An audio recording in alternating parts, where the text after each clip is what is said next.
Hello दोस्तों, नमस्ते भाई, गुड इवनिंग। कैसे हैं आप लोग? हैं जी स्टूडेंट्स, कैसा फील कर रहे हैं आप? मजा आ रहा है?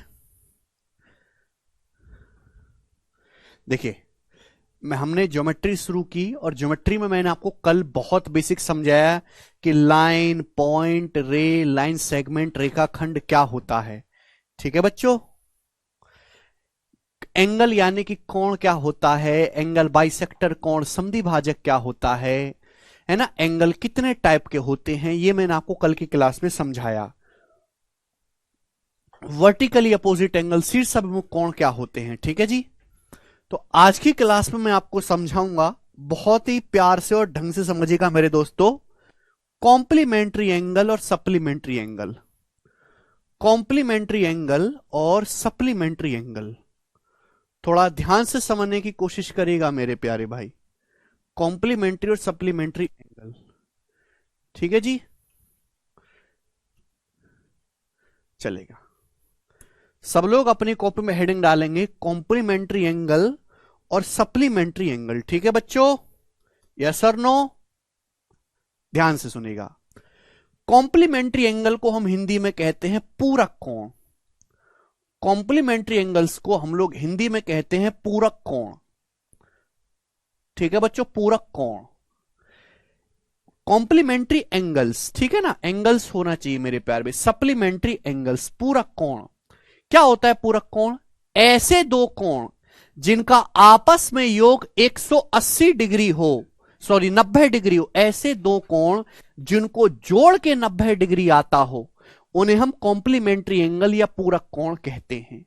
सभी को कंसेप्ट क्लियर हुआ भाई? ऐसे दो कोण, ठीक है भाई, जिनका आपस में सम 90 डिग्री हो उन्हें कॉम्प्लीमेंट्री एंगल कहते हैं। जिनको जोड़ के 90 डिग्री आता हो पूरक कोण कहलाते हैं। समझ में आ गया?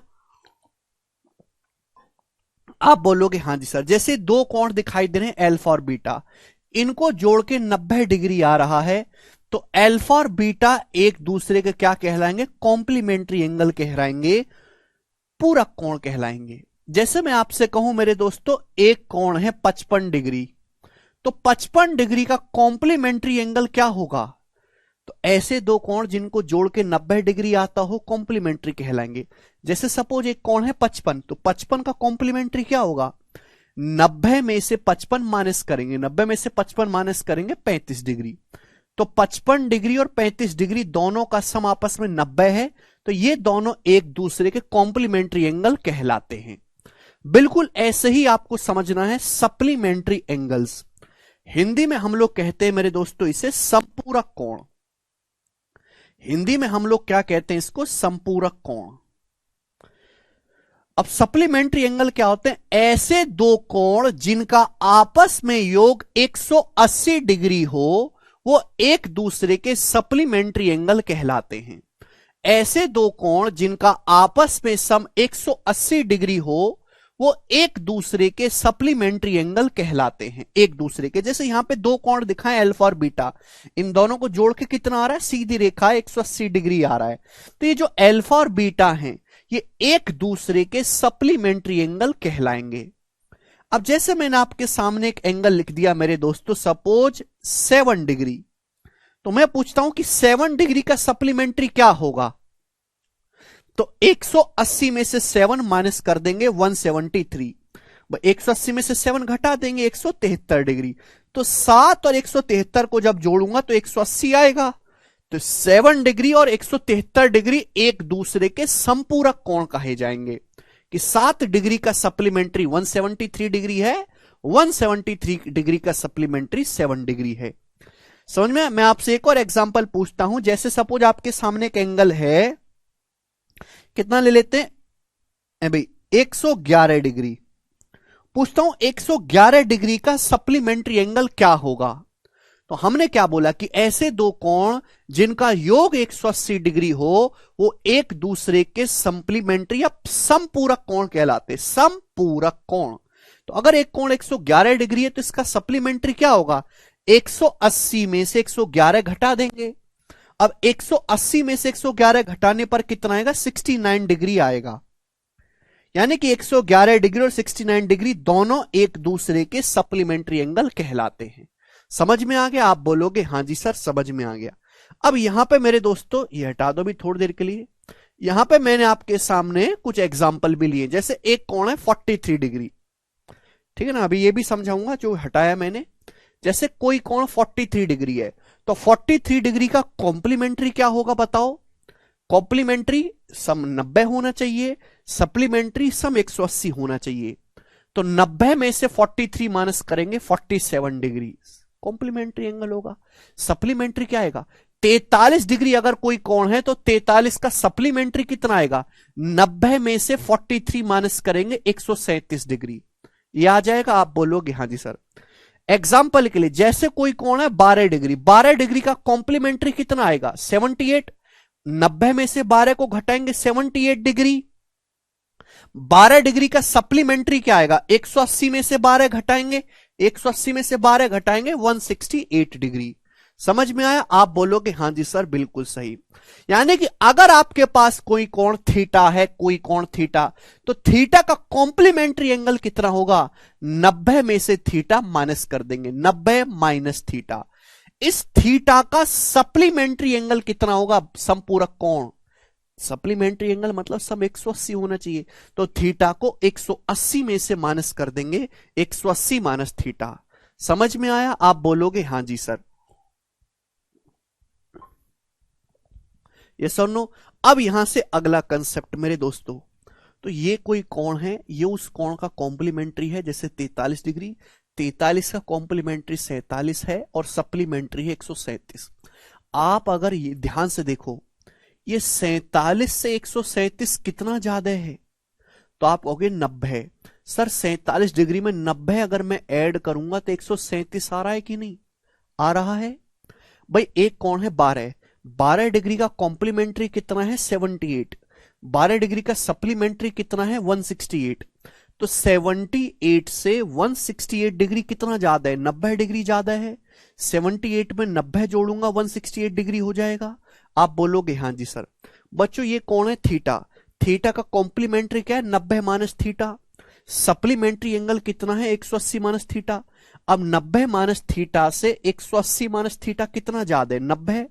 अगर 90 माइनस थीटा में 90 और मैं जोड़ दूंगा तो ही तो 90 प्लस 90 180 माइनस थीटा बनेगा।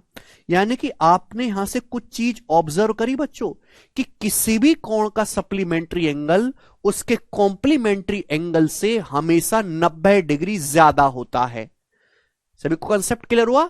अगर हम किसी भी कोण का सप्लीमेंट्री एंगल निकालेंगे वो हमेशा उस कोण के कॉम्प्लीमेंट्री एंगल से 90 डिग्री ज्यादा होगा। किसी भी कोण का संपूरक कोण, ये कोण है मेरे दोस्तों, ये उनके संपूरक कोण हैं, ये पूरक कोण हैं। तो संपूरक कोण जो होता है वो हमेशा उसके पूरक कोण से 90 डिग्री बड़ा आएगा।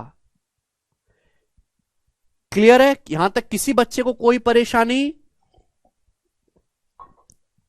नहीं है? ठीक है, ये बात यहां पे लिखी भी हुई है कि supplementary angle of an angle is 90 degree more than complementary angle. ठीक है बच्चों, तो ये कंसेप्ट था जो मैंने आपको समझाया। अब हम इसी कंसेप्ट पे बेस्ड क्वेश्चन करेंगे।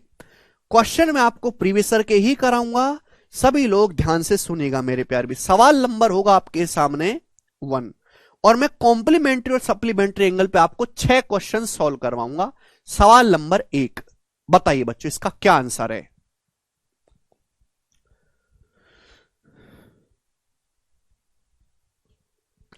बोलो। करेंगे बच्चों सॉल्व।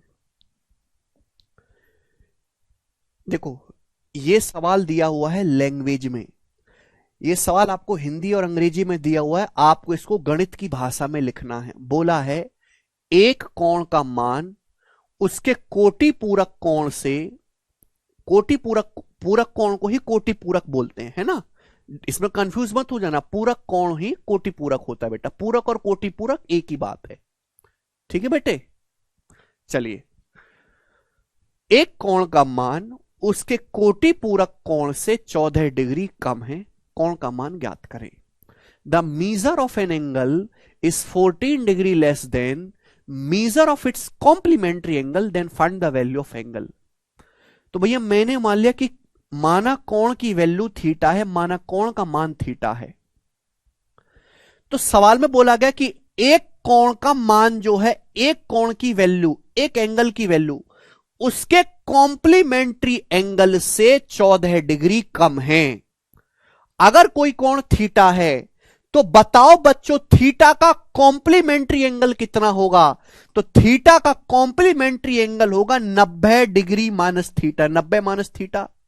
तो बोला कोण की जो वैल्यू है, एक कोण की जो वैल्यू है, थीटा की जो वैल्यू है, उसके कॉम्प्लीमेंट्री एंगल जो भी होगा उससे 14 डिग्री कम है। इसमें से 14 डिग्री माइनस कर देंगे मेरे प्यारे भाई, यानी कि अब ये दोनों बराबर हो गए। बात समझ में आई?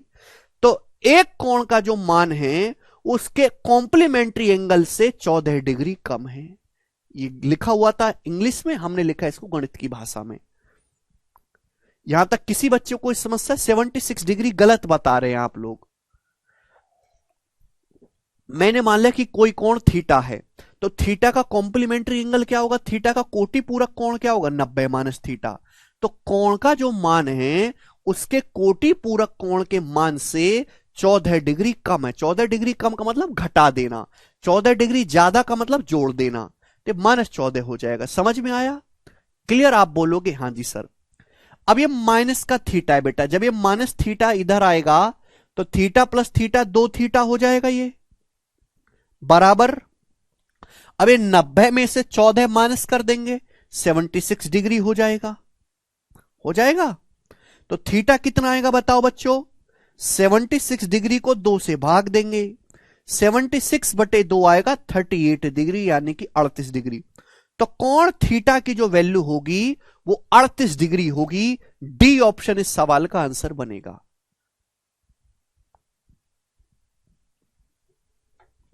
ठीक है, आगे चलते हैं अगले सवाल की तरफ। बोलो, नेक्स्ट क्वेश्चन आपके सामने। हाँ, डायरेक्ट मेथड है भाई, एक ही स्टेप का। थीटा हमने कोण का मान लिया, जैसे हम एक्स मान लेते हैं तो एक्स ना मान के एंगल को थीटा मानते हैं। बोला यदि दो पूरक कोणों का अंतर 74 डिग्री है, दो पूरक कोण हैं उनका अंतर 74 डिग्री है, तो उनमें से एक कोण होगा। जी यहां पे ही थोड़ा टाइपिंग में छूट गया। दो संपूरक कोण है भाई, ये संपूरक है। दो संपूरक कोणों का अंतर 74 डिग्री है, तो उनमें से एक कोण क्या होगा? ध्यान सुनेगा, मैं आपको फिर से एक कंसेप्ट बताता हूं। फिर से मैं आपको एक कंसेप्ट बताता हूं, ध्यान से सुनेगा। और ये कई जगह हम अप्लाई करेंगे, ज्योमेट्री में, अर्थमेटिक में, हर जगह अप्लाई होता है। ध्यान सुनेगा, अगर कभी भी आपको दो संख्याओं का योग दिया है, जैसे दो वैल्यू है एक्स और वाई, मान लिया दो वैल्यू है एक्स और वाई, उनका सम आपको दिया है ए, कैपिटल ए, और ये दो संख्या है एक्स और वाई, इनका आपको डिफरेंस दिया है बी, डिफरेंस दिया है बी।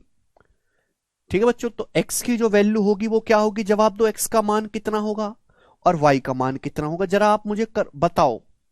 दो संख्याएं x और y, उनका योग दिया है, उनका अंतर दिया है। तो x है बड़ी संख्या। आप कहोगे सर x बड़ी संख्या कैसे है? क्योंकि हम x में से y घटा रहे हैं, तो बड़ी में से छोटी संख्या घटाते हैं। तो x माइनस वाई है b, x प्लस वाई है। तो x का मान क्या होगा बच्चों? तो x का मान होगा, इन दोनों को जोड़ के आधा कर दो, x का मान होगा a प्लस बी बटे 2। y का मान क्या होगा? y का मान होगा, इन दोनों को घटा के आधा कर दो, a में से b घटा देंगे, a माइनस बी बटे 2। y का मान होगा बच्चे a माइनस बी बटे 2। आप बोलोगे हां जी सर बिल्कुल सही।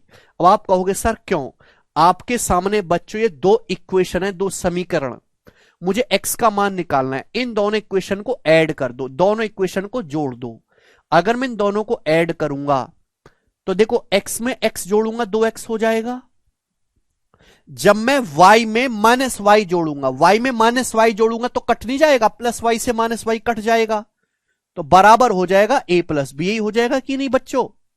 इन दोनों इक्वेशन को अगर मैं जोड़ दूंगा तो y से y कट जाएगा, प्लस वाई से माइनस वाई, और x हो जाएगा 2x। तो यानी कि ये दो जो है नीचे आ जाएगा। बताओ ये आ गया कि नहीं आ गया? यही तो मैंने डायरेक्ट लिखा, यही तो मैंने डायरेक्ट लिख दिया। और अगर मैं इन दोनों इक्वेशन को घटा दूंगा तो y का मान आ जाएगा। तो इस बात को अपने दिमाग में बिठा लो कि अगर दो संख्याओं का योग दिया है और दो संख्याओं का अंतर डिफरेंस दिया है, तो जो बड़ी संख्या होगी वो क्या होगी? जोड़ के आधा करना है, a प्लस बी को जोड़ के आधा करना है, और y का जो मान होगा वो घटा के आधा करना है, a माइनस बी बटे 2। कंसेप्ट क्लियर है? अगर आपको एक कंसेप्ट क्लियर है तो इस सवाल का आंसर बिना कलम उठाए करके बताओ जरा मुझे, बिना कलम उठाए बताओ। दो समपूरक कोण का अंतर 74 है, उनमें से एक कोण क्या होगा बताओ। आपको समझना चाहिए कि अगर आपके पास दो समपूरक कोण हैं, उनका समपूरक कोण की परिभाषा क्या है? ऐसे दो कोण जिनको जोड़ के 180 डिग्री आता हो। अगर आपके पास दो सप्लीमेंट्री एंगल हैं तो उन दोनों कोणों का योग 180 डिग्री होगा। सवाल में आपको दिया है दो संपूरक कोण का अंतर, सवाल में आपको दो संपूरक कोणों का डिफरेंस दिया, डिफरेंस यानी कि अंतर 74 डिग्री। तो पूछा उनमें से कोई एक कोण क्या होगा, तो यानी कि आपको दो एंगल का सम दिया है, दो एंगल का डिफरेंस दिया है, तो एक एंगल तो होगा जोड़ के आधा कर दो। भाई अगर मैं इनको जोड़ के आधा करूंगा तो 100 से बड़ा आएगा, 100 से बड़ा तो कोई ऑप्शन है नहीं, तो दूसरा एंगल होगा घटा के आधा कर दो। अब 180 में से 74 घटाऊंगा तो 106, और 106 का आधा 53 डिग्री। 53 डिग्री मुझे कौन से ऑप्शन में दिखा? डी, यानी कि उन दोनों कोणों में से एक कोण 53 डिग्री होगा, और आपसे कोई एक कोण पूछा है, दूसरा तो ऑप्शन में है ही नहीं, तो इग्नोर कर दो, 53 डिग्री आंसर है। समझ में आया? दूसरा वाला एंगल निकालना था। बोलो, आपको ये करना बेटा, ये चीज भी जिस दिन लिखना बंद कर दोगे ना उस दिन जाके नौकरी लगेगी। जिस दिन ये सीधा सवाल पढ़ के आंसर मार्क करके नहीं लगे ना, एक योग 180 है, डिफरेंस 74 है, 180 प्लस 74 बटे 2 एक एंगल आएगा, ऑप्शन में है ही नहीं क्योंकि सारे एंगल 100 से छोटे हैं। दूसरा आएगा 180 माइनस 74 बटे 2 53 डिग्री, चौथा ऑप्शन है आंसर। ठीक है ना? इसके पीछे ये कंसेप्ट है, मैंने आपको कंसेप्ट समझा दिया बहुत अच्छी तरीके से। अगला सवाल बनाएंगे बेटा, सवाल नंबर होगा आपके सामने 3 नंबर क्वेश्चन बनाएंगे। जैसे जैसे सवाल बोले वैसे वैसे करते जाना है। The measure of the supplementary of an angle is 10 degree more than 4 times of original angle, find the complementary angle of that particular angle. Hindi में पढ़ते, बोला है किसी कोण का संपूरक कोण उस कोण के 4 गुने से 10 डिग्री अधिक है। किसी कोण के संपूरक कोण का मान उस कोण के 4 गुने से 10 डिग्री ज्यादा है। तो आपसे पूछा है ओरिजिनल कोण का, है ना, उस कोण का कोटि पूरक कोण या कॉम्प्लीमेंट्री एंगल क्या है। अगर बच्चों हमें सवाल सॉल्व करना है तो हमें वो कोण निकालना पड़ेगा जिसके बारे में ये सवाल कह रहा है। तो हम क्या करते हैं बच्चों, ऐसे सवाल में आपको ये जो लाइन दे रखी है एक इक्वेशन, एक समीकरण है, इस समीकरण को मुझे सॉल्व करना है। तो मैंने मान लिया कि माना कोई कोण थीटा है, माना कोई कोण है थीटा। एक्स नहीं मानते बेटा, कोण को थीटा मानते, अच्छा लगता है। जैसे आदमी का नाम अगर तुम्हारा नाम कूड़ा रख दे तुम्हारे घर वाले, अच्छा लगेगा तुम्हें? नहीं। ऐसी कोण की भी एक इज्जत है अपनी, तुम्हारी नहीं है, तुम बेरोजगार हो, इसकी है, तो ये थीटा नाम रखवाता है अपना। तो माना कोई कोण थीटा है, तो थीटा का संपूरक कोण, जैसे सवाल बोले वैसे कर देना है। थीटा का सप्लीमेंट्री एंगल क्या होगा, थीटा का संपूरक कोण क्या होगा। तो हमने कोई कोण थीटा माना, तो थीटा का सप्लीमेंट्री एंगल होगा 180 डिग्री माइनस थीटा। ये थीटा का सप्लीमेंट्री एंगल है। इसका जो मान है, इसकी जो वैल्यू है, वो उस कोण के 4 गुने से 10 डिग्री ज्यादा है, उस कोण के 4 गुने से 10 डिग्री अधिक है। तो थीटा के सप्लीमेंट्री एंगल का जो मान है, उस कोण क्या है थीटा, थीटा का 4 गुना, 4 गुना मतलब 4 से गुणा, थीटा के 4 गुने से 10 डिग्री अधिक है, यानी कि +10। यही तो सवाल में कहा था, हमने इसको गणित में लिख दिया कि थीटा का जो सप्लीमेंट्री एंगल है वो थीटा के 4 गुने से 10 डिग्री ज्यादा है। तो क्या आप यहां से सॉल्व करके थीटा का मान नहीं निकाल सकते? आप कहोगे सर निकालेंगे, 10 जब इधर आएगा तो 180 में से 10 घटाएंगे 170 डिग्री बराबर, ये माइनस थीटा जब उधर जाएगा तो 4 थीटा 1 थीटा 5 थीटा हो जाएगा। तो थीटा कितना आएगा भाई? 5 से 170 को काटेंगे तो 5 तिया 15, 5 चौक 20, 34 डिग्री आ गया। थीटा का मान आ गया 34 डिग्री। बहुत सारे बच्चे कमेंट में भी जोश जोश में 34 डिग्री आंसर मार्क कर रहे हैं। आंसर 34 डिग्री नहीं है। सवाल में आपसे कोण नहीं पूछा, सवाल में आपसे थीटा का मान नहीं पूछा। जरा लास्ट लाइन को ढंग से पढ़ो, उसमें खेल हो गया है। लास्ट लाइन को ढंग से पढ़ो, पूछा है उस कोण का कोटि पूरक कोण बताओ। थीटा नहीं पूछा, थीटा का कॉम्प्लीमेंट्री एंगल पूछा है। थीटा तो आया 54, 54 का थीटा है, सॉरी 34, 34 का कॉम्प्लीमेंट्री एंगल पूछा है। तो 34 का कॉम्प्लीमेंट्री एंगल कितना आएगा मेरे प्यारे भाई? 90 माइनस 34, और 90 माइनस 34 क्या आएगा? 56 डिग्री। सवाल का आंसर है सी ऑप्शन। ज्यादा इमोशनल नहीं होना है, सवाल को ढंग से पढ़ना है।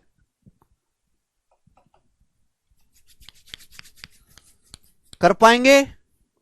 सभी बच्चे कर पा रहे हैं, ठीक है ना? आगे चलेंगे। सवाल नंबर 4, अगला क्वेश्चन मेरे दोस्तों आपके सामने, जवाब दीजिएगा इस क्वेश्चन का क्या आंसर है, फटाफट मुझे करके बताओ बेटे। 4 नंबर क्वेश्चन सभी बच्चे बताएंगे, करो।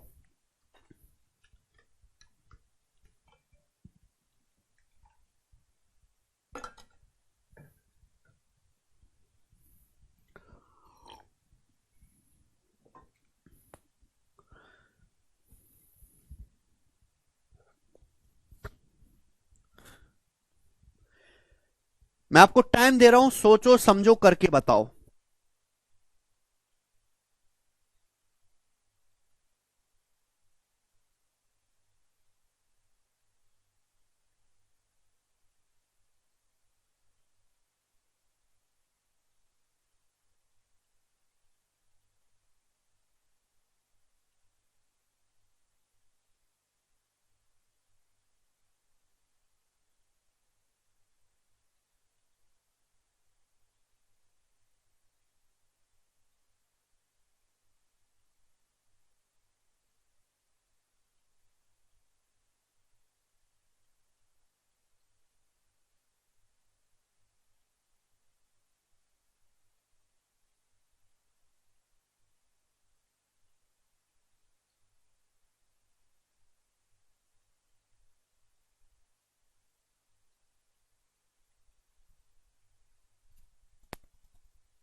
करे जी, अरे वाह, मैं तो तुमको हल्के में ले रहा था, तुम लोग तो आंसर बताने लग गए हैं। वाह भाई। The supplementary angle of angle K is 13x plus 30 degree and the complementary angle of angle K is 7x degree. What is value of K? सवाल को समझे। सवाल में देखो ये बोला है कि कोई कोण के है, कोई कोण है के, के का जो कॉम्प्लीमेंट्री एंगल है, कॉम्प्लीमेंट्री वो है 7x डिग्री। कितना है बेटा? 7x degree. और के का जो सप्लीमेंट्री एंगल है, संपूरक कोण, वो है 13x plus 30 degree. 13x plus 30 degree. पूछा के का मान क्या है, यानी कि उस एंगल का मान क्या है। तो किसी कोण के का कोटि पूरक कोण 7x डिग्री है, supplementary angle 13x plus 30 degree है, के का मान। ध्यान से सुनेगा मेरे प्यारे भाई, बहुत प्यार से समझेगा बच्चों। अभी मैंने समझाया कि सप्लीमेंट्री एंगल हमेशा कॉम्प्लीमेंट्री एंगल से 90 डिग्री ज्यादा होता है। यानी कि सप्लीमेंट्री एंगल और कॉम्प्लीमेंट्री एंगल का अगर डिफरेंस लिया जाए, इसमें से अगर इसको घटाया जाए तो 90 डिग्री आएगा। तो कंसेप्ट समझा है कि किसी भी कोण का संपूरक कोण उसके पूरक कोण से 90 डिग्री ज्यादा होता है। तो भाई अगर मैं इसमें से इसको घटाऊं तो 90 आना चाहिए, जरा घटाओ। अब 13x प्लस 30 में से 7x घटाएंगे, तो 13 में से 7 घटाएंगे 6x आ जाएगा, 6x plus 30 degree. 13x plus 30 में से 7x घटाएंगे तो 13 माइनस 7 6x आ जाएगा, 30 डिग्री एज इट इज रहा। बोलो बच्चों कोई परेशानी नहीं। तो 6x बराबर आएगा 90 माइनस 30 60। तो x का मान आ गया जी 60/6 10 डिग्री। अब x का मान तो पूछा नहीं है सवाल में, सवाल में पूछा k का मान। k का मान कैसे निकालेंगे भाई, अगर x 10 आया है तो मैं चाहे यहां से सॉल्व कर लूंगा चाहे यहां से, वो मेरी इच्छा है। अगर x का मान 10 आया है तो कॉम्प्लीमेंट्री एंगल कितना आएगा 7x, यानी कि 7 गुणा 10 70, यानी कि कॉम्प्लीमेंट्री एंगल की वैल्यू आ गई है 70 डिग्री। आप बताओ किसी कोण का अगर कॉम्प्लीमेंट्री एंगल 70 डिग्री है तो कोण कितने डिग्री का होगा, 20 डिग्री का। अरे 20 और 70 तभी तो 90 होगा। कॉम्प्लीमेंट्री एंगल मतलब सब 90 होना चाहिए। अगर कॉम्प्लीमेंट्री एंगल 70 है तो कोण कितने का रहा होगा, 20 डिग्री का रहा होगा। 20 प्लस 70 90। खत्म। आसान सवाल। सवाल नंबर है दोस्तों आपके सामने 5, ये बताएंगे जल्दी से। करो अगला क्वेश्चन। 2 क्वेश्चन और हैं।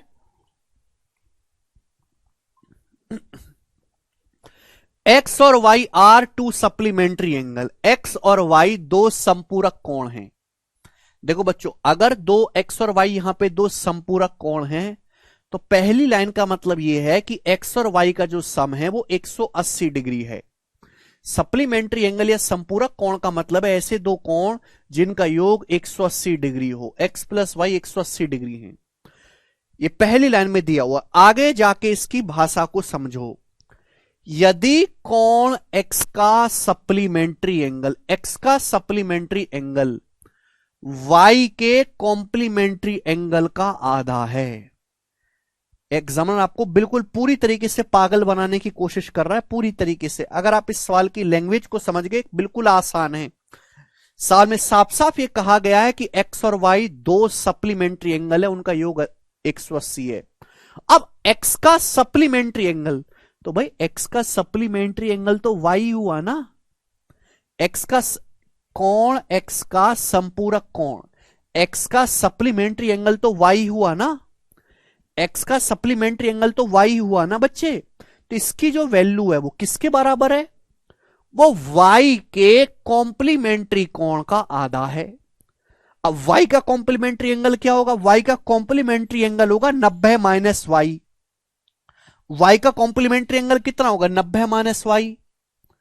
इसका आधा है तो 90 माइनस वाई का आधा है। आधा का मतलब 1/2।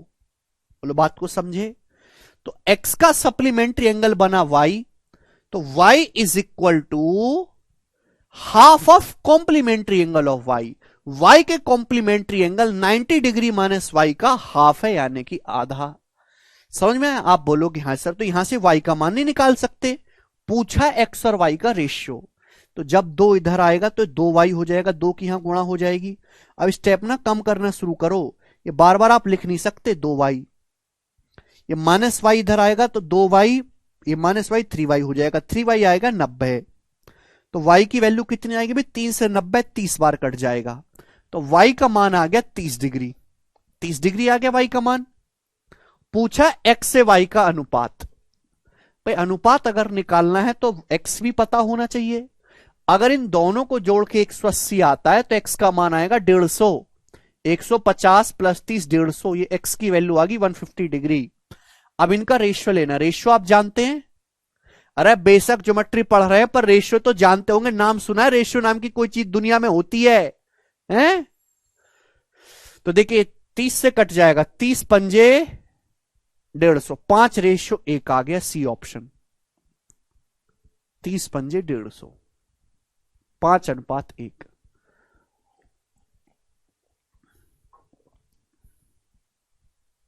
यहां तक कोई परेशानी है? सब बच्चों का आंसर आ गया। लास्ट क्वेश्चन करेंगे बच्चों इस टाइप का, फिर टाइप चेंज। लास्ट क्वेश्चन करेंगे इस टाइप का, फिर टाइप चेंज बनाएं। सर वाई एक्स का सप्लीमेंट्री एंगल कैसे हुआ बताओ प्लीज, बच्चे का डाउट है।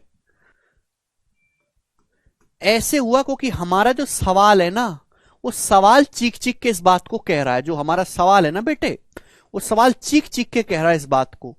एक्स और वाई दो सप्लीमेंट्री एंगल हैं, एक्स और वाई दो सप्लीमेंट्री एंगल हैं, एक्स और वाई सप्लीमेंट्री एंगल हैं, एक्स का सप्लीमेंट्री वाई है, वाई का एक्स है, एक्स प्लस वाई 180 है। अगर आपको कोई डाउट आए तो पहले सवाल पढ़ा करो, उसके बाद डाउट पूछा करो। पता है स्टूडेंट को, खासकर फ्रेशर को, फ्रेशर बच्चे के 90% डाउट खत्म हो जाए, 90% को, अगर वो क्वेश्चन को सही से पढ़ना शुरू कर दे, सवाल को, वो सवाल ऊपर ऊपर से पढ़ता है, सीधा सॉल्यूशन देखना शुरू करता है। अगर आप क्वेश्चन सही से पढ़ो और रिवीजन करो डेली, जो भी आपको अगली क्लास में पढ़ाया जा रहा है क्लास में, उसका अगले दिन रिवीजन करके आओ, आपके 90% डाउट खत्म हो जाए, 90%।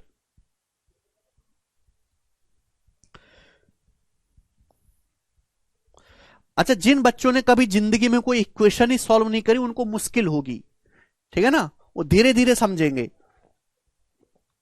जरूरी नहीं कि हर चीज तुरंत के तुरंत एक साथ समझी जाए। चलो, the measure of supplement of angle is 40 degree larger than twice the measure of complement of angle A. What the sum in degrees of the measure of supplement and complement of angle A. देखो सवाल बहुत ही आसान है, बस आपको language को पकड़ना है। बोला है कोण ए का संपूरक कोण उसके कोटि पूरक कोण के दुगने से 40 डिग्री ज्यादा है। एंगल ए का सप्लीमेंट्री एंगल एंगल ए के कॉम्प्लीमेंट्री एंगल से 40 डिग्री लार्जर है, यही तो बोला है। तो भाई हमने देखो कोई कोण है ए, कोई कोण ए है, नाम भी दे दिया, चलो यहां पे। तो ए का सप्लीमेंट्री एंगल कितना आएगा? ए का सप्लीमेंट्री एंगल होगा 180 डिग्री माइनस ए, ये ए का सप्लीमेंट्री एंगल होगा, ए का संपूरक कोण होगा। इसकी जो वैल्यू है वो उसके कोटि पूरक कोण से के दुगने से 40 डिग्री ज्यादा है। एंगल ए के सप्लीमेंट्री एंगल की जो वैल्यू है वो कॉम्प्लीमेंट्री एंगल के डबल से। कॉम्प्लीमेंट्री एंगल क्या होता है भाई? भाई अगर कोई कोण ए है तो ए का कॉम्प्लीमेंट्री एंगल कितना होगा? 90 डिग्री माइनस ए, 90 माइनस ए, तो 90 डिग्री माइनस ए के डबल से, इसके डबल से यानी कि इसके दुगने से 40 डिग्री ज्यादा है, 40 डिग्री लार्ज है। लार्ज का मतलब प्लस 40। ये तो सवाल में बोला गया है। जो बात एग्जामिनर ने हिंदी में लिख के दी अंग्रेजी में, उसको हमने गणित में लिख दिया कि ए का जो सप्लीमेंट्री एंगल है 180 डिग्री माइनस से, इसकी जो वैल्यू है वो ए के कॉम्प्लीमेंट्री एंगल का दुगना करना है, दुगने से 40 डिग्री अधिक है। तो मुझे यहां से सॉल्व करके ए का मान निकालना है। बच्चों अगर आप इस 2 की यहां अंदर गुणा कर दोगे 2 की, तो 2 गुणा 90 180 हो जाएगा। 2 की ए में गुणा करेंगे -2a, मैं सीधा लिख रहा हूं यहीं पे। 2 की 90 में गुणा करेंगे 180 हो जाएगा, और ये माइनस का 2a। अगर आप ध्यान से देखो तो 180 180 कट गया, ये माइनस का 2a इधर आएगा, तो माइनस का 2a जब इधर आएगा पॉजिटिव हो जाएगा 2a, 2a में से a घटाएंगे a, तो a का मान आ गया 40 डिग्री। a का मान नहीं पूछा, पूछा क्या है? पूछा व्हाट द सम कितना होगा ए के सप्लीमेंट्री और ए के कॉम्प्लीमेंट्री एंगल। ए के सप्लीमेंट्री एंगल और ए के कॉम्प्लीमेंट्री एंगल का योग कितना है? तो ए है 40, 40 का सप्लीमेंट्री एंगल आएगा 140, 180 में से घटाएंगे। 40 का कॉम्प्लीमेंट्री एंगल कितना आएगा, 90 में से 40 घटाएंगे 50। इन दोनों का योग पूछा है तो इन दोनों का योग आएगा 190 ही आंसर है, पहला ऑप्शन। बच्चे कह रहे 180 कैसे कट गया, हे भगवान। और किसी को डाउट है 180 कैसे कट गया? तरुण कह रहे हैं कोर्स लेने के बाद आपकी शीट कहां मिलेंगी? शीट मिलेगी नोट्स वाले सेक्शन में। आप नोट्स वाले सेक्शन में जाओ, वहां पे आपको शीट अपलोडेड मिलेंगी। नोट्स बना हुआ है ना ऊपर, वहां पर। बेटे अगर आप गणित सीखना चाहते हो तो कम से कम जोड़ घटाना गुणा भाग आना चाहिए। हमसे उम्मीद मत करो कि मैं आपको यहां पे काटना कूटना जोड़ घटाना सिखाऊंगा, ठीक है ना। आप यहां पे 10वीं क्लास का गणित सीखने आए हो तो तीसरी क्लास का आना चाहिए। नहीं आता है तो ट्यूशन भी लगा लो साथ के साथ। मेरी बात मानो, कंपटीशन की तैयारी तो कर ही रहे हो आप, साथ के साथ एक ट्यूशन भी लगा लो, 5वीं का लगाना। इसी के साथ ये वैरायटी समाप्त होती है, ठीक है बच्चे। आप बोलोगे हां जी सर कोई दिक्कत नहीं, हमको अच्छे समझ में आया। अब मैं बढ़ूंगा आपके सामने अगले कंसेप्ट की तरफ।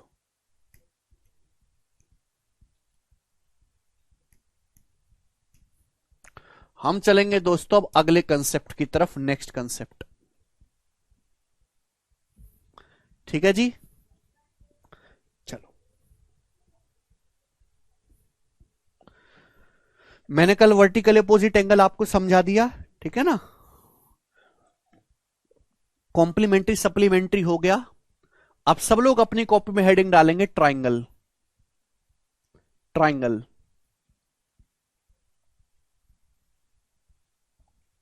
हिंदी वाले भाई लिख लेंगे त्रिभुज। हिंदी वाले भाई लिख लेंगे त्रिभुज। त्रिभुज, ट्राइंगल क्या होता है? 3 भुजाओं से घिरी आकृति को त्रिभुज कहते हैं। मैं लिखूंगा नहीं, आपको खुद लिखना है। 3 भुजाओं से घिरी आकृति को त्रिभुज कहते हैं। 3 भुजाओं से घिरी आकृति को त्रिभुज कहते हैं। इंग्लिश में figure enclosed bye 3 side, figure enclosed bye 3 side is called triangle. Figure enclosed bye 3 side is called triangle. Figure enclosed bye 3 side is called triangle. 3 भुजाओं से घिरी आकृति को त्रिभुज कहते हैं। आप बताओ, मैंने एक साइड बनाई, क्या इससे कोई फिगर बंद होती है? कुछ बंद हुआ? नहीं। मैंने 2 भुजा बना, कुछ बंद हुआ? नहीं। मैंने तीसरी भुजा खींची, कुछ बंद हुआ? हां, बंद हुआ।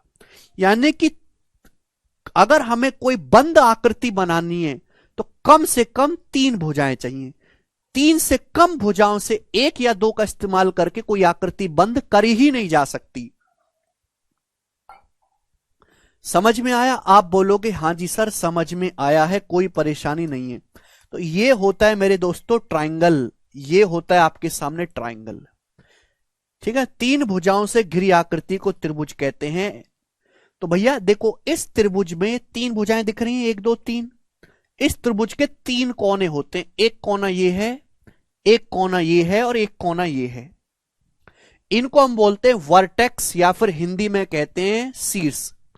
इनको हम बोलते हैं वर्टेक्स या फिर हिंदी में कहते हैं शीर्ष। समझ में आया? आप बोलोगे हां जी सर। तो हम इन कोनों को नाम देते हैं। इसको नाम दे दिया मैंने ए, इसको नाम दे दिया बी, इसको नाम दे दिया सी। हमेशा कैपिटल लेटर से नाम देंगे, कभी स्मॉल लेटर से नहीं देते। तो अगर मुझे इस ट्रायंगल को लिखना है तो इस ट्रायंगल को डिनोट करने का, निरूपित करने का तरीका क्या है? तो ऐसे करते हैं। ट्रायंगल को शॉर्ट में बनाओ, ये छोटा ट्रायंगल बनाओ शॉर्ट में और लिखेंगे ए बी सी। समझ में आ गया बच्चों? ये इसको लिखने का एक तरीका है, त्रिभुज ए बी सी। यानी कि एक ऐसा त्रिभुज बनाओ जिसके तीनों कोनों के नाम ए बी और सी हैं। समझ में आ गया? कोई प्रॉब्लम? आप बोलोगे हां जी सर। अब त्रिभुज की क्या खास बातें हैं? पहली बात कि त्रिभुज में 3 भुजाएं होती हैं। त्रिभुज में 3 भुजाएं होती हैं। बात को समझे? आप बोलोगे हां जी सर हम बात को समझे। दूसरी बात, त्रिभुज में तीन ही वर्टेक्स होते हैं, तीन ही कोने, दिखाई दिया। तीसरी बात, त्रिभुज में तीन ही इंटीरियर एंगल होते हैं। देखो अंदर की तरफ जो कोण बनते, एक कोण ये बन रहा है, एक कोण ये बन रहा है और एक कोण ये बन रहा है। त्रिभुज के तीन ही इंटीरियर एंगल होते हैं, तीन आंतरिक कोण होते हैं। त्रिभुज में तीन इंटीरियर एंगल होते हैं मेरे दोस्तों, तीन आंतरिक कोण होते हैं। समझ में आया? आप बोलोगे हां जी सर बिल्कुल सही, कोई परेशानी? दूसरी बात, हर त्रिभुज में तीन ही एक्सटीरियर एंगल होते हैं, हर त्रिभुज में तीन ही बाह्य कोण होते हैं। मैंने कल ही समझाया कि अगर हम कोई भी कोण बनाते हैं, है भाई, कोई भी कोण बनाते हैं थीटा, मैं इसको आगे बढ़ाऊंगा तो आगे बढ़ाने पर जो एंगल बनता है इसको हम बोलते हैं एक्सटीरियर एंगल। एक्सटीरियर एंगल मेरे प्यारे भाई, इसको हम क्या बोलते हैं बच्चों? एक्सटीरियर एंगल, बाह्य कोण बोलते हैं।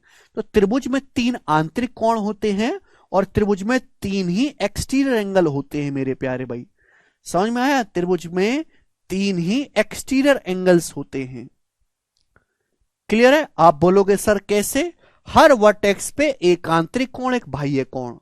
भाई आप इस साइड को आगे बढ़ाओ मेरे दोस्तों, आगे, तो ये जो बनेगा ये मेरे दोस्तों वर्टेक्स ए पर बाह्य कोण है, बाह्य कोण। समझ में आया? आप बोलोगे हां जी सर, कोई परेशानी? आप इसको यहां पे आगे बढ़ा दीजिए मेरे दोस्तों, तो ये जो बनेगा मेरे दोस्तों ये वर्टेक्स बी पे बाह्य कोण है, बाह्य कोण। आगे बढ़ा दीजिए मेरे प्यारे भाई। ठीक है बच्चों, आप इसको आगे बढ़ा दीजिए वर्टेक्स सी पे, तो ये जो बनेगा ये वर्टेक्स सी पे एक्सटीरियर एंगल है, बाह्य कोण है।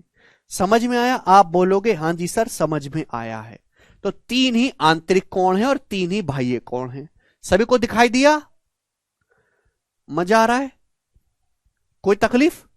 अब कुछ बच्चे मुझसे ये लड़ाई करेंगे कि सर जैसे आपने ट्राइंगल बनाया, आपने त्रिभुज की ये साइड बढ़ाई तो आप कह रहे हो ये एक्सटीरियर एंगल है, ये वाला एक्सटीरियर एंगल, ये वाला बाह्य कोण। सर मैं अगर ये वाली भुजा बढ़ा लूं, ये वाली, भाई भाई हम आपने तो सर बी ए को बढ़ा दिया, बी ए को, ये बी ए को बढ़ा दिया, एक्सटीरियर एंगल है। सर मैं अगर ये बढ़ा दूं सी ए, अगर मैं ये वाली भुजा बढ़ा दूं तो ये भी तो एक्सटीरियर बनना चाहिए। तो मैं आपकी बात से पूर्णतः संतुष्ट हूं, ये भी एक्सटीरियर एंगल है। पर क्या इन दोनों में कोई फर्क है? नहीं भाई, ये वर्टिकल अपोजिट एंगल नहीं है, शीर्ष अभिमुख कोण, ये वर्टिकल अपोजिट एंगल नहीं है, जो ये है वो ये होगा। यानी कि चाहे साइड ये बढ़ा लो किसी भी वर्टेक्स पे, चाहे कोई कुछ भी कहीं से भी बढ़ा लो, कहीं से भी बढ़ा लो, बनेगा जो एक्सटीरियर एंगल होगा, सीधा बढ़ाना, बस स्ट्रेट लाइन बढ़ाना है, चाहे आप बी ए को बढ़ा लो चाहे आप सी को बना लो, जो एंगल बनेगा वो एक्सटीरियर एंगल बराबर ही बनेगा हर जगह से। ठीक है बच्चे? आप बोलोगे हां जी सर बिल्कुल सही। तो हर त्रिभुज में तीन भुजाएं होती हैं, तीन शीर्ष होते हैं, तीन आंतरिक कोण होते हैं, तीन बाह्य कोण होते हैं। ठीक, अब पहला कंसेप्ट मैं आपको समझाऊंगा, ध्यान से सुनिएगा। पहला कंसेप्ट, त्रिभुज के तीनों आंतरिक कोणों का योग 180 डिग्री होता है। त्रिभुज के तीनों आंतरिक कोणों का योग, ट्राइंगल के तीनों इंटीरियर एंगल का सम 180 डिग्री होता है, 180 डिग्री होता है।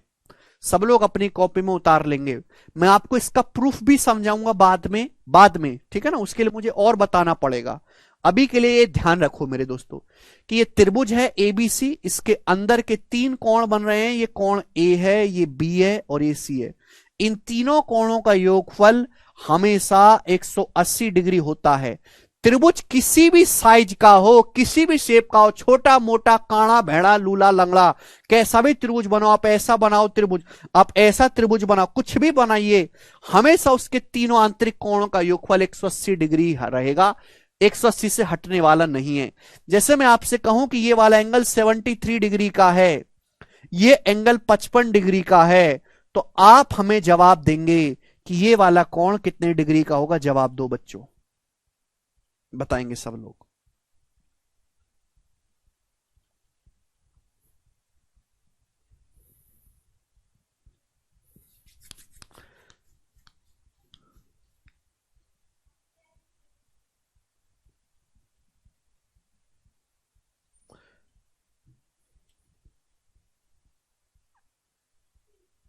ये 55 डिग्री है, 73 डिग्री है, तो ये वाला एंगल कितना होगा? तीनों का सम 180 होना चाहिए। भाई इन दोनों का योग कितना है? 55 में 73 जोड़ूंगा, 5 3 8, 7 5 12, 128 डिग्री। अब 180 में से 128 माइनस करूंगा तो ही तो तीसरा आएगा। 180 में से इन दोनों को घटा दो, तीसरा आ जाएगा। 180 में से 128 माइनस करेंगे तो 52 डिग्री आएगा। तो इस कोण का जो माप होगा वो 52 डिग्री का होगा। समझ में आया? कोई तकलीफ? कोई तकलीफ नहीं है। ठीक है भाई, आगे चलते हैं। अब सभी को कॉन्सेप्ट क्लियर है? मैं आपको इसका प्रूफ भी बताऊंगा, थोड़ा रुक जाओ। अब आगे चलते हैं मेरे दोस्तों नेक्स्ट कंसेप्ट की तरफ। नेक्स्ट कंसेप्ट ध्यान से सुनिएगा मेरे प्यारे भाई, ध्यान से, ध्यान से।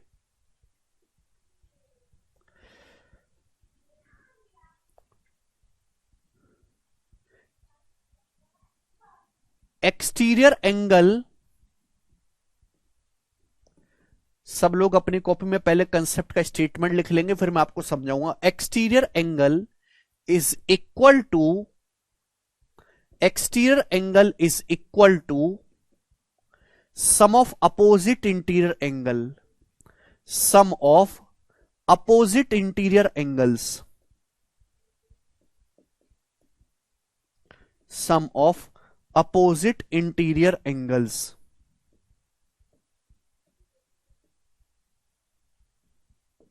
हिंदी में बताते हैं, किसी भी त्रिभुज में बाह्य कोण का माप विपरीत आंतरिक कोणों के माप के बराबर होता है। किसी भी त्रिभुज में बाह्य कोण की जो वैल्यू होती है, किसी भी त्रिभुज में बाह्य कोण की जो वैल्यू होती है वो अपोजिट इंटीरियर एंगल के बराबर होती है, अपोजिट इंटीरियर एंगल के सम के बराबर होती है। नहीं समझे होंगे इस बात को, मैं समझाने की कोशिश करता हूं। जैसे मेरे दोस्तों आपके पास, अभी इसको हटाओ, जैसे मेरे दोस्तों आपके पास एक ट्राइंगल है, ट्राइंगल एबीसी। अब मैंने इसकी साइड बीसी को आगे बढ़ा दिया साइड बीसी को आगे, तो मेरे दोस्तों ये बन गया वर्टेक्स सी पे एक्सटीरियर एंगल। ये वर्टेक्स सी पे एक्सटीरियर एंगल बन गया कि नहीं? बाह्य कोण एट वर्टेक्स सी, इसको बोलेंगे exterior angle at vertex C. Point C पर बना बाह्य कोण। आप बोलोगे हाँ जी सर, तो इसकी जो वैल्यू होगी, बाकी जो दोनों कोण बचे हैं, बाकी जो दो कोण बचे हैं ए और बी, इसलिए शब्द इस्तेमाल करा अपोजिट, बाकी जो दो कोण बचे हैं उनके योग के बराबर होगी। समझ में आया? इसकी जो वैल्यू होगी, बाकी जो दो कोण बचे हैं अंदर वाले, है ना, अपोजिट इंटीरियर अंदर वाले, बाकी दोनों कोणों के योग के बराबर होगी। आप बोलोगे सर ऐसा क्यों? ऐसा क्यों मेरे प्यारे भाई? ध्यान से सुनेगा मेरे दोस्तों, थोड़ा प्यार से समझने की कोशिश करेगा मेरे प्यारे भाई। देखो बच्चों, ये एंगल कितना है बेटा? ए। ये एंगल कितना है? ए। ये एंगल कितना है? बी। ये एंगल कितना है मेरे दोस्त? सी। ये होगा, यही है। अभी अभी मैंने आपको समझाया कि किसी भी त्रिभुज के तीनों कोणों का जो योगफल होता है ए प्लस बी प्लस सी, वो कितना होता है? तो आप कहोगे सर किसी भी त्रिभुज के आंतरिक कोणों का योगफल 180 डिग्री होता है, 180 डिग्री। अब आप मुझे एक बात बताओ भाई, एक स्ट्रेट लाइन है, एक सीधी रेखा है, स्ट्रेट लाइन सीधी रेखा, सीधी रेखा मतलब 180। अगर ये एंगल सी है तो कितना बचा? 180 माइनस सी बचेगा। भाई सीधी रेखा मतलब, सीधी रेखा स्ट्रेट लाइन 180 डिग्री होना चाहिए। अगर ये सी है तो 180 माइनस सी होगा।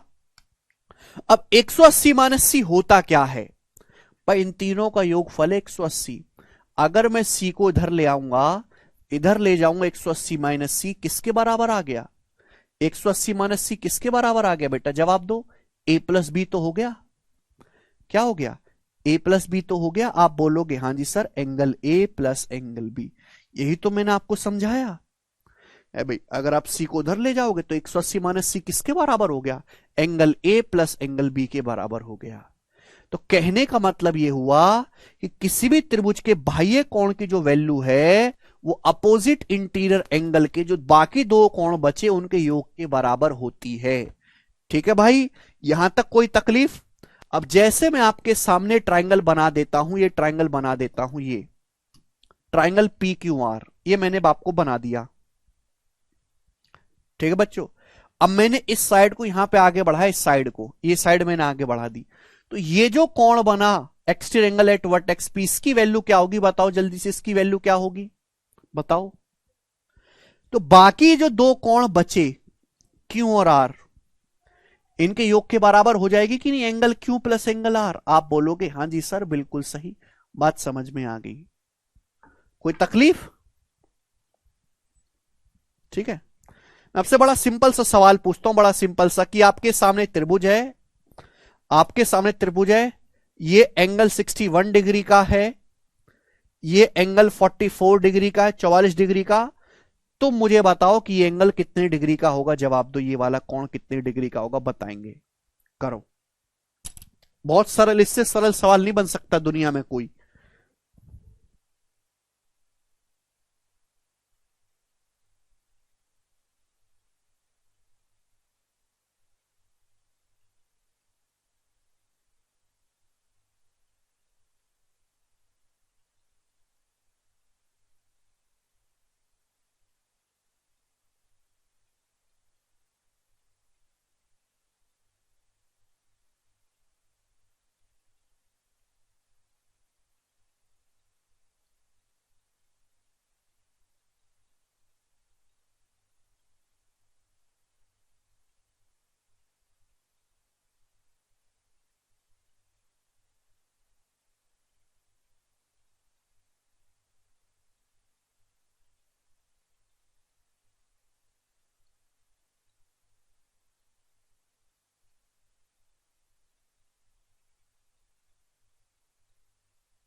अरे बताएंगे गधा लोग क्या आया है?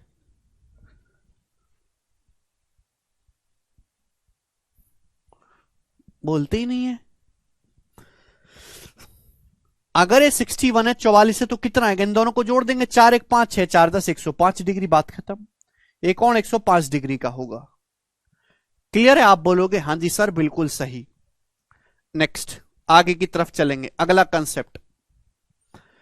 भाई मैंने अभी आपको बताया किसी त्रिभुज के 3 एक्सटीरियर एंगल होते हैं, किसी त्रिभुज के 3 एक्सटीरियर एंगल होते हैं, आपको दिखाई दे रहे हैं यहां पे। त्रिभुज के 3 आंतरिक कोण होते हैं, त्रिभुज के 3 बाह्य कोण होते हैं। ठीक है, तो जैसे मैंने आपके सामने त्रिभुज बनाया है ए बी सी, इसके 3 वर्टेक्स पे 3 एक्सटीरियर एंगल है। तो अगला कंसेप्ट है किसी भी त्रिभुज के, किसी भी त्रिभुज के तीनों एक्सटीरियर एंगल का सम, तीनों एक्सटीरियर एंगल का सम हमेशा 360 डिग्री होता है। θ1 प्लस θ2 प्लस θ3 की जो वैल्यू होगी वो 360 डिग्री आएगी। कैसा भी त्रिभुज बनाओ, किसी भी त्रिभुज के तीनों एक्सटीरियर एंगल का सम हमेशा 360 डिग्री होता है। किसी भी त्रिभुज के तीनों बाह्य, तीनों आंतरिक कोणों का योग 180 डिग्री होगा, लेकिन तीनों बाह्य कोणों का योग हमेशा ही 360 डिग्री होता है मेरे प्यारे भाई। क्लियर है? आप बोलोगे हां जी सर बिल्कुल सही, क्लियर है। ऐसा क्यों हुआ मैं आपको कारण भी समझाऊंगा। भाई आंतरिक कोण है ए बेटे, ये आंतरिक कोण है बी, बी ये आंतरिक कोण है बच्चों सी, सी। तो आप मुझे बताओ θ1 क्या होगा, ये एक्सटीरियर एंगल एट वर्टेक्स सी क्या होगा, θ1 की वैल्यू क्या होगी, इन दोनों को जोड़ेंगे, θ1 क्या आएगा मेरे दोस्तों ए प्लस बी, ए प्लस बी। θ2 क्या होगा, अब ये एक्सटीरियर एंगल है वर्टेक्स ए पे, θ2 ये क्या होगा, बाकी दोनों कोणों का सम बी प्लस सी, ये बी प्लस सी आएगा मेरे प्यारे भाई। अब ये θ3 क्या होगा मेरे प्यारे भाई, θ3। अब ये जो कोण है exterior angle at vertex B, इसकी वैल्यू क्या होगी, बाकी दोनों कोणों का योग ए प्लस सी। आप बोलोगे हां जी सर बिल्कुल सही। यही है। अगर मैं इन तीनों को जोड़ता हूं तो क्या आ जाएगा, बताओ क्या आ जाएगा? ए 2 बार, बी 2 बार, A plus A 2 A, B plus B 2 B, C plus C 2 C. तो ट्वाइस नहीं हो जाएगा? ये A plus B plus C का दुगना नहीं हो जाएगा बच्चा लोग? और A plus B plus C अभी समझाया, A plus B plus C अभी समझा 180 होता है, तो 180 का दुगना 360 आ गया कि नहीं आ गया? तो किसी भी त्रिभुज के तीनों बाह्य कोणों का योग हमेशा 360 डिग्री होगा। समझ में आया? आप बोलोगे हां जी सर बिल्कुल सही, कोई प्रॉब्लम नहीं है। ठीक है, समझ गए? वैसे ये मैंने त्रिभुज के लिए बताया है, मैं आगे आपको इस बात को एक्सप्लेन भी करूंगा, प्रूफ भी करूंगा कि ये केवल त्रिभुज के लिए नहीं है। अगर हम चतुर्भुज भी बना देना, चतुर्भुज भी, तो चतुर्भुज के भी अगर हम सारे एक्सटीरियर एंगल खींच दे, सारे एक्सटीरियर एंगल, तो चारों एक्सटीरियर एंगल का सम भी 360 आएगा। चाहे मैं त्रिभुज बनाऊं, 3 भुजा वाला बनाऊं, तो 4 भुजा वाला बनाऊं, चाहे 5 भुजा वाला, चाहे 6 वाला, चाहे 7 वाला, चाहे 100 वाला, चाहे 1,00,000 भुजा वाला, हर हर आकृति के बाह्य कोणों का योग, आंतरिक कोणों का योग अलग अलग होगा, लेकिन हर आकृति के बाह्य कोणों का योग निश्चित होता है 360 डिग्री। ये टेक्नोलॉजी फिक्स है। ये तो मैंने 3 त्रिभुज के लिए बताया, 3 भुजाएं, चाहे मैं 4 भुजा वाला बना दूं, चाहे 5 वाला, चाहे 6 वाला, चाहे 7 भुजाओं की आकृति बना दूं, चाहे 8 की, चाहे 100 की, चाहे 1,00,000 की, कितनी भी भुजाएं हो, आंतरिक कोणों का योग हमेशा अलग अलग आएगा, अलग अलग, लेकिन बाह्य कोणों का योग हमेशा हर आकृति में फिक्स होता है 360 डिग्री, किसी भी पॉलीगन के लिए, किसी भी बहुभुज के लिए। ये बात मैं आपको आगे समझाऊंगा, मैंने बता दिया आपको, इसको आगे एक्सप्लेन भी करेंगे। तो 2 बातें हमने यहां से सीखी कि कोई भी त्रिभुज बनाओ, उसके तीनों अंदर के कोणों का योग हमेशा 180 डिग्री होगा, और किसी भी त्रिभुज के तीनों बाह्य कोणों का योग हमेशा 360 डिग्री होगा। ठीक है ना? मैंने आपको रीजन भी समझाया है, समझाया कि नहीं? समझाया है। ठीक है बच्चे, चलो अब मैं आपसे एक सवाल पूछूंगा, ठीक है ना? सभी लोगों से सवाल पूछूंगा, और जरा इस सवाल का मुझे सोच समझ के आंसर बताना। ये एक त्रिभुज है बेटा एबीसी, क्या ये गोरा त्रिभुज है आपकी तरह?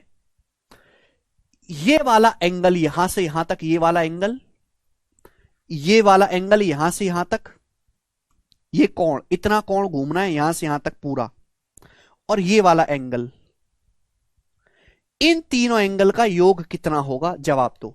30 सेकंड है आपके पास, बनाएंगे। अगर आपने इन तीनों कोणों का योग बताया तो एक एक डिजिटल टॉफी मेरी तरफ से, एक एक डिजिटल टॉफी।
कौन बालक इस सवाल को करेगा?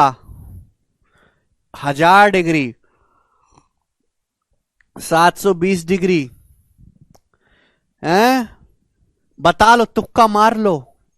अरे गधा लोग, हमने क्या बताया है कि एक पूरा राउंड 360 डिग्री का होता है, 360, होता है कि नहीं पूरा चक्कर? अगर ये चक्कर पूरा होता तो 360 होता, ये भी पूरा चक्कर होता 360 होता, ये भी चक्कर पूरा होता 360। अगर ये तीनों चक्कर पूरे पूरे घूम जाते तो 360 का 3 गुना, यानी कि 1080 डिग्री हो जाता। तीनों का योग पूछा मैंने, तीनों का योग, तीनों का योग बताना था। अरे भाई साहब इन तीनों का योग बताना था, योग पूछा है मैंने तीनों का। अगर तीनों चक्कर पूरे पूरे हो जाते राउंड तो ये भी 360, ये भी 360, ये भी 360, लेकिन कमी कहां रह गई? कमी तो आप कहोगे सर ये कमी रहेगी, ये एंगल ए।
हाँ जी अब आवाज आ गई?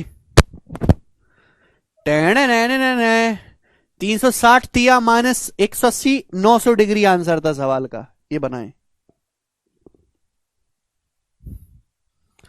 पेपर का पूछो सवाल है, कोई मजाक नहीं उड़ाएगा सवाल का, कोई मजाक नहीं उड़ाएगा सवाल का कोई भी। Which of the following set of angle form A triangle? ठीक है ना, ट्राइंगल की स्पेलिंग थोड़ी गलत है। आपके सामने 4 ऑप्शन, इन चारों ऑप्शन में से कौन सा सेट ऐसा जो त्रिभुज बनाएगा? भाई त्रिभुज तो तभी बन सकता है जब तीनों कोणों का योगफल 180 डिग्री होगा, नहीं हुआ तो नहीं बनेगा। तो 6, 4, 10 और 8, 18, ये 180, यही त्रिभुज बन जाएगा। ये तो बनेगा नहीं। 6, 5, 11, 8, 19, 190 तो हो नहीं सकता त्रिभुज के तीनों कोणों का योगफल। 6, 7, 13, 3, 16, 160 भी नहीं हो सकता। 6, 7, 13, 8, 21, 210 भी नहीं हो सकता। पहले ही ऑप्शन आंसर हो जाएगा, खत्म। भाई ये पहला ही ऐसा सेट है जहां त्रिभुज के तीनों कोणों का योगफल 180 डिग्री बन रहा है, यही आंसर हो पाएगा, बाकी होगा ही नहीं। ठीक है जी, आगे चलते हैं अब नेक्स्ट कंसेप्ट की तरफ। सब लोग अपनी कॉपी में हेडिंग डालेंगे टाइप ऑफ एंगल। सब लोग अपनी कॉपी में हेडिंग डालेंगे टाइप ऑफ एंगल, हिंदी में लिखेंगे त्रिभुजों के प्रकार। टाइप ऑफ एंगल हिंदी में लिखेंगे त्रिभुजों के प्रकार। त्रिभुजों के प्रकार, सभी लोग अपनी कॉपी में हेडिंग डालेंगे टाइप ऑफ एंगल, त्रिभुजों के प्रकार। देखो ट्राइंगल की शेप के हिसाब से उनको अलग अलग नाम दिए, जैसे इंसानों को नाम देते हैं ना उसके रंग रूप के हिसाब से, मोटा है, पतला है, काला, गोरा, लंबा, छोटा, आड़ा, बेड़ा, ईमानदार, बेईमान है भाई। ठीक है बच्चे, तो ऐसे ही त्रिभुजों को भी नाम दिए गए हैं। तो ये त्रिभुजों के प्रकार हैं, समझ में आ गया? आप बोलोगे हाँ जी सर। तो ट्राइंगल को 2 बेसिस पे बांटा गया है, 2 आधार पर। एक तो बांटा है हमने भुजाओं के आधार पर, दूसरा हमने बांटा है कोणों के आधार पर। अलग अलग तरीके से बाइफरकेट किया। तो सबसे पहले त्रिभुजों को भुजाओं के आधार पर कैसे बांटा गया है, ठीक है? तो सबसे पहला है आपका इक्विलेटरल ट्राइंगल, हिंदी में कहते हैं समबाहु त्रिभुज। इक्विलेटरल ट्राइंगल हिंदी में कहेंगे समबाहु त्रिभुज। अब इक्विलेटरल ट्राइंगल क्या है? अरे कमेंट क्यों नहीं कर रहे आप लोग?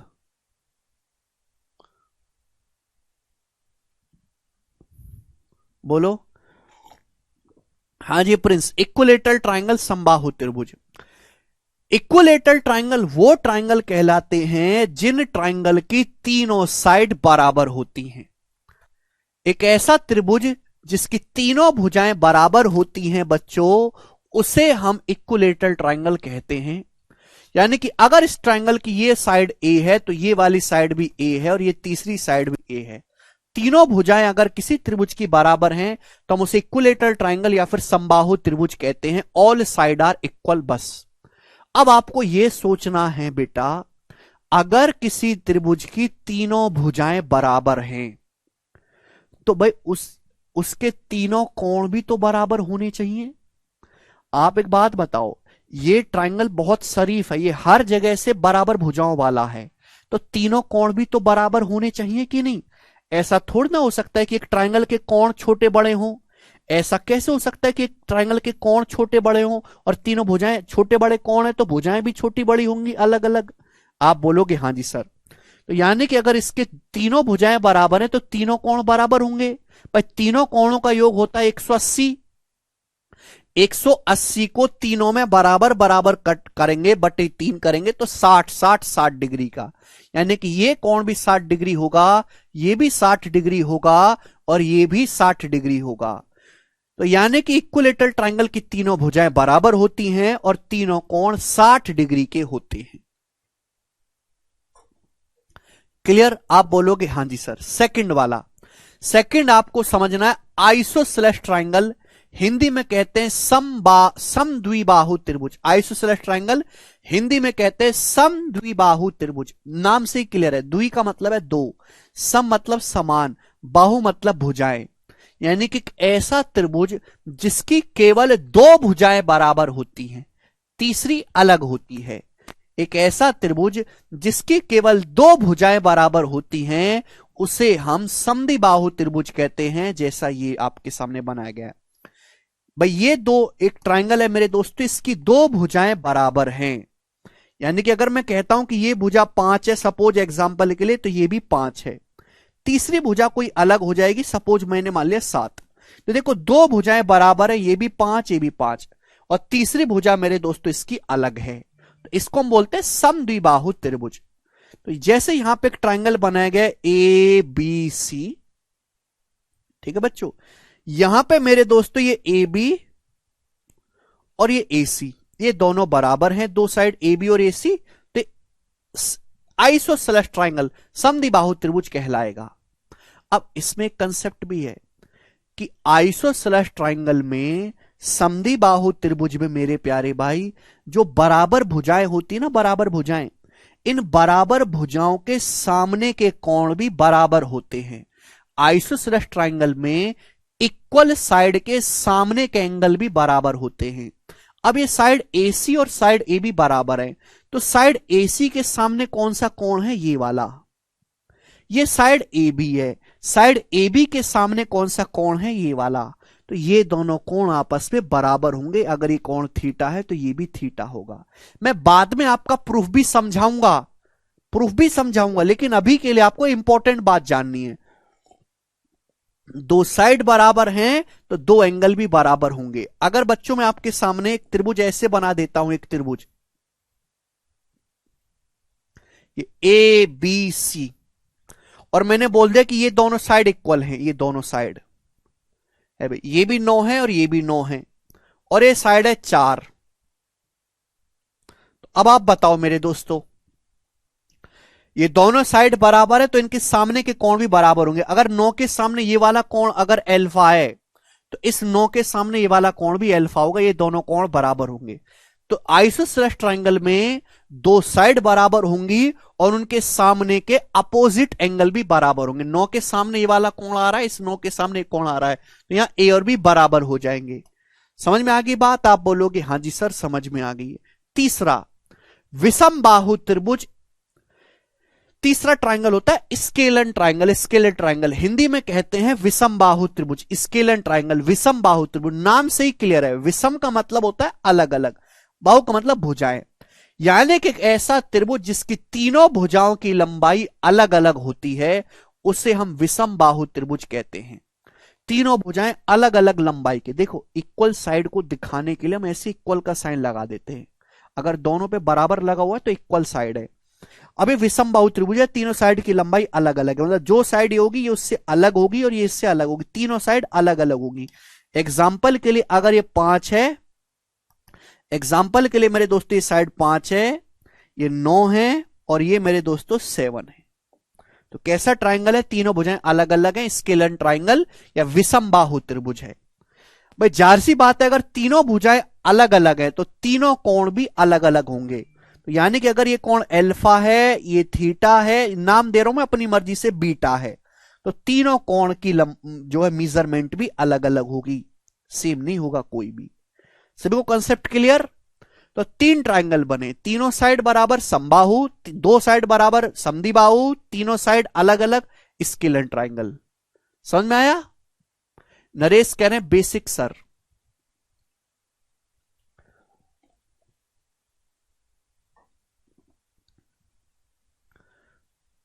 नरेश तू मुझे ये बता कि मैं तेरे को कौन सा बेसिक दूं, कौन सा बेसिक दूं नरेश तुम्हें?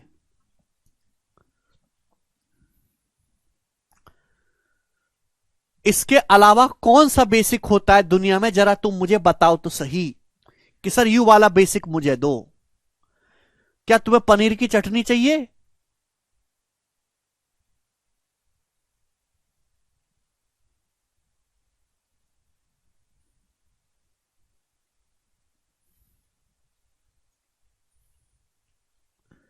हैं?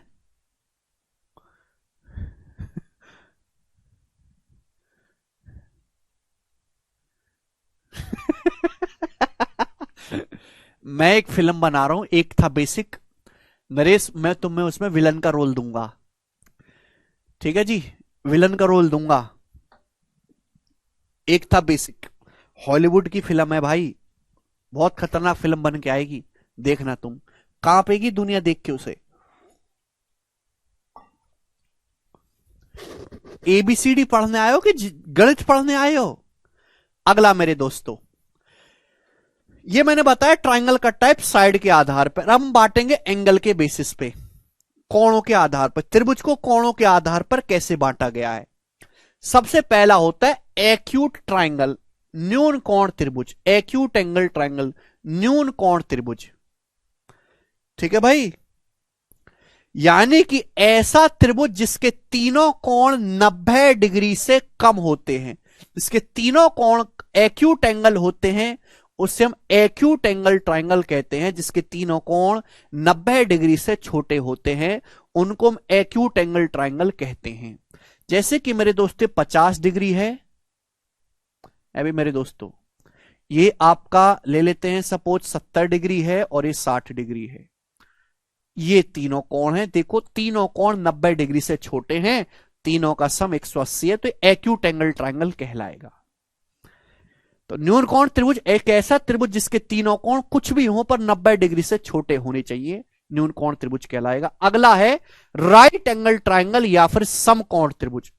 राइट एंगल ट्राइंगल होता है मेरे प्यारे भाई एक ऐसा त्रिभुज जिसमें एक एंगल एग्जैक्ट 90 डिग्री का हो, 90 डिग्री का। जैसे कि आपके सामने यहां पर ये कोण जो दिखाई दे रहा है ये 90 डिग्री का दिखाई दे रहा है, ए बी सी। समझ में आया? आप बोलोगे हां जी सर बिल्कुल सही, ए बी सी, समझ में आया? तो 90 डिग्री है एक ऐसा त्रिभुज जिसमें कोई एक एंगल 90 डिग्री का हो मेरे प्यारे भाई, उससे हम राइट एंगल ट्राइंगल या समकोण त्रिभुज कहते हैं। समझ में आया? एग्जैक्ट एक कोण 90 डिग्री का होगा। जाहिर सी बात है अगर एक कोण 90 का हो गया तो बाकी दोनों कोण 90 से छोटे होंगे, बाकी दोनों कोण एक्यूट एंगल बनेंगे। बनेंगे कि नहीं बनेंगे? अगर मैं आपसे कहूं कि ये वाला कोण थीटा है तो बताओ ये कितना होगा? ये कितना होगा बेटा? ये 90 है, ये थीटा, तो ये कितना बचेगा?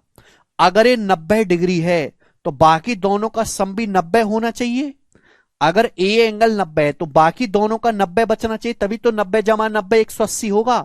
अगर ये थीटा है तो ये कितना बचा फिर? 90 माइनस थीटा, यानी कि कोण होंगे theta 90 90 minus theta, theta 90 90 minus theta, theta 90 90 minus theta.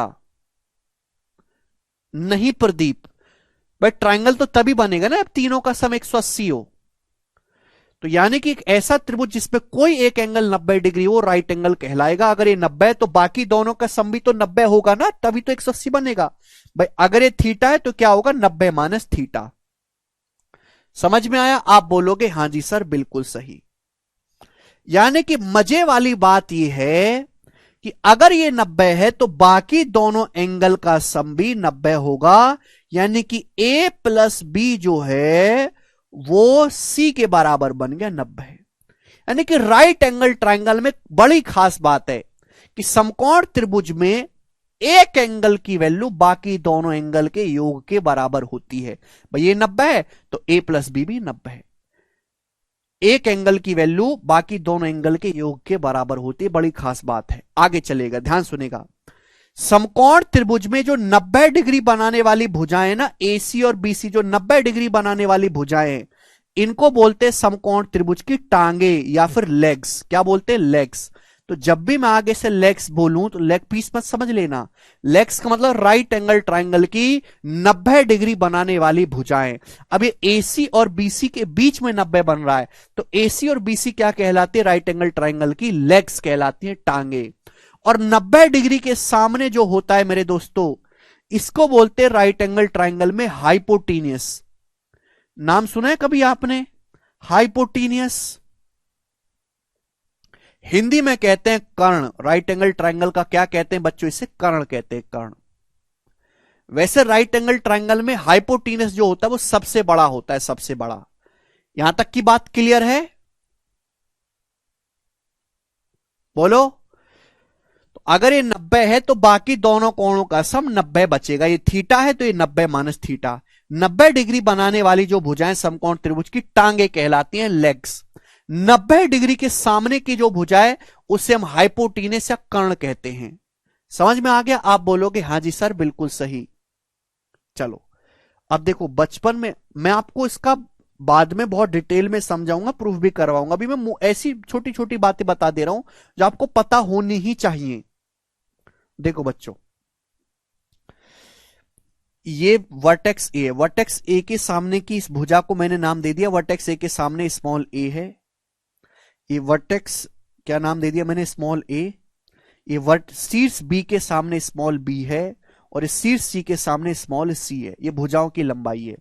तो आपने पढ़ा है राइट एंगल ट्राइंगल में पाइथागोरस थ्योरम, यानी कि सी स्क्वायर बराबर हो गया ए स्क्वायर प्लस बी स्क्वायर। समकोण त्रिभुज में सी स्क्वायर जो होता है, हाइपोटीनस का जो स्क्वायर होता है, वो बाकी दोनों साइड के स्क्वायर के योग के बराबर होता है।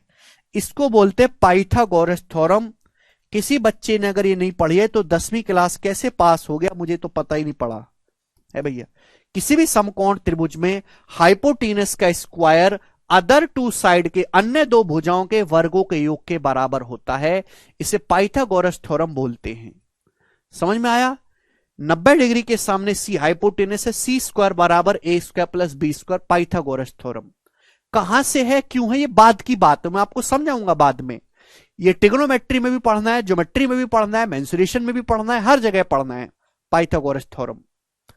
तो ये सारी बातें थी राइट एंगल ट्राइंगल के बारे में। अब आखिरी मुझे बताना है आपको ऑब्टूस एंगल ट्राइंगल, अधिक कोण त्रिभुज। बेटा ऑब्टूस एंगल ट्राइंगल होता है एक ऐसा त्रिभुज जिसमें एक एंगल ऑब्टूस हो, एक एंगल 90 डिग्री से बड़ा हो। अगर किसी त्रिभुज का कोई कोण 90 डिग्री से बड़ा है, एक ही कोण हो पाएगा, एक से ज्यादा नहीं हो पाएगा, तो ऑब्टूस एंगल कहलाता है। जैसे कि एग्जांपल के लिए यहां पे जो एंगल है ये मैंने मान लिया कि 110 डिग्री का है, तो कोण कैसा हो गया, 90 डिग्री से बड़ा, तो ये ट्राइंगल ऑब्टूस एंगल ट्राइंगल कहलाएगा। तो अधिक कोण त्रिभुज का मतलब एक ऐसा त्रिभुज जिसका एक कोण 90 डिग्री से बड़ा हो या ऑब्टूस एंगल हो, उसे हम अधिक कोण त्रिभुज कहते हैं। समझ में आया? आप बोलोगे हां जी सर। तो ये सारी कहानी थी ट्राइंगल के टाइप के बारे में। आज मैं इतना ही छोड़ूंगा मेरे दोस्तों।